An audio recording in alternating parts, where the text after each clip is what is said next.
And I think it is an appropriate moment to also explain what we have done concerning, because we are talking about zero balance billing, to talk about what we are planning to do to strengthen PhilHealth. I think today we can announce that alam niyo nung kinuha ng Department of Finance yung 60 billion na pera ng PhilHealth na hindi naman nagagamit, ay dinala sa national government.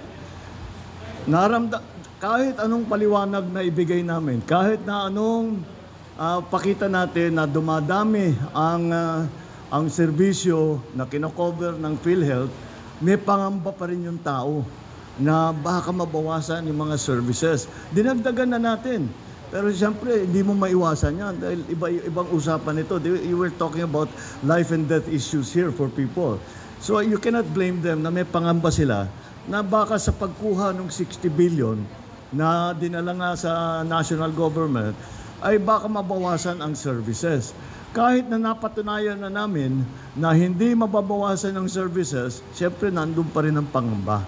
So I'm happy to be able to announce dahil sa ating mga ginagawa, siguro alam naman ninyo lahat, yung mga savings natin na bago na galing sa iba't ibang departamento but mainly from Department of Public Works and Highways, yung 60 billion na yan, ibabalik na natin sa PhilHealth para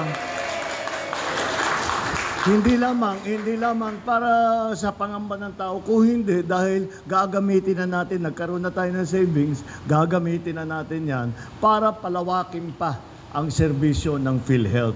Kaya yan po ang aming patuloy na iginagawa para parang ating mga kababayan ay maramdaman naman nila na ang pamahalaan, ang DOH, lahat mga health workers, ginagawa lahat upang yung kanilang kalusugan at ang kanilang mga anak, lalong-lalo na dito, ay naaalagaan, naaalalayan. And that's what we are trying to do.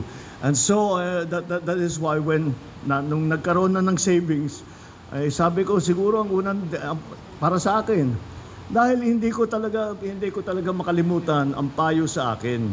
Alam mo, ang tao, kahit gaano kayaman, kahit gaano kasikat, kapag may sakit, hindi masaya ang tao yan.